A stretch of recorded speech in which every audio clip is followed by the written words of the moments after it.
നമസ്കാരം. ഇന്ന് ലഞ്ചിനോടൊപ്പം കഴിക്കാൻ പറ്റിയൊരു കറിയാണിത്. അപ്പോൾ അതിനായിട്ടൊരു പാവയ്ക്ക വൃത്തിയാക്കിയതിന് ശേഷം ചെറിയ കഷ്ണങ്ങളാക്കിയതിന് ശേഷം എണ്ണയിലൊന്ന് വറുത്ത് കോരി മാറ്റി വെക്കുക. ഈ ഒരു പരുവത്തിൽ വറുത്താൽ മതി, ഒത്തിരി ബ്രൗൺ ആക്കണ്ട. അപ്പോൾ ഇതിനായിട്ട് ഇനിയും നമുക്ക് തേങ്ങ വറുത്തെടുക്കണം. അപ്പോൾ അതിനായിട്ട് ഇത്തിരി എണ്ണയിലിട്ട് അരക്കപ്പ് തേങ്ങയും ഉള്ളിയും കറിവേപ്പിലയും കൂടി ഇട്ട് ഒരു ബ്രൗൺ നിറമാകുന്നിടം വരെ ഒന്ന് വറുക്കുക.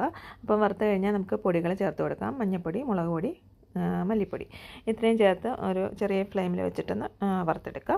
എന്നിട്ട് ഇത് ഈ കൂട്ടൊന്ന് തണുക്കാനായിട്ട് മാറ്റി വെക്കുക. പാവയ്ക്ക വറുത്ത അതേ എണ്ണയിൽ തന്നെ കുറച്ച് കടുകിട്ട് പൊട്ടിച്ചതിന് ശേഷം വറ്റൽമുളക്, ഉള്ളി അരിഞ്ഞത്, പടവലങ്ങയുടെ ചെറിയ കഷ്ണം അരിഞ്ഞത് ഇതെല്ലാം കൂടി ഇട്ട് വഴറ്റിയതിന് ശേഷം ഫ്രൈ ചെയ്ത് മാറ്റി വെച്ചിരിക്കുന്ന പാവയ്ക്കയും കൂടി ഇട്ട് ഒന്ന് സോട്ട് ചെയ്തെടുക്കാം. ഇനി നമുക്ക് തേങ്ങയുടെ അരപ്പും കൂടി ചേർത്ത് കൊടുക്കാം. ഇത്തിരി വെള്ളം കൂടി ചേർത്താണ് ഞാനിവിടെ അരച്ചെടുത്തേക്കുന്നത്.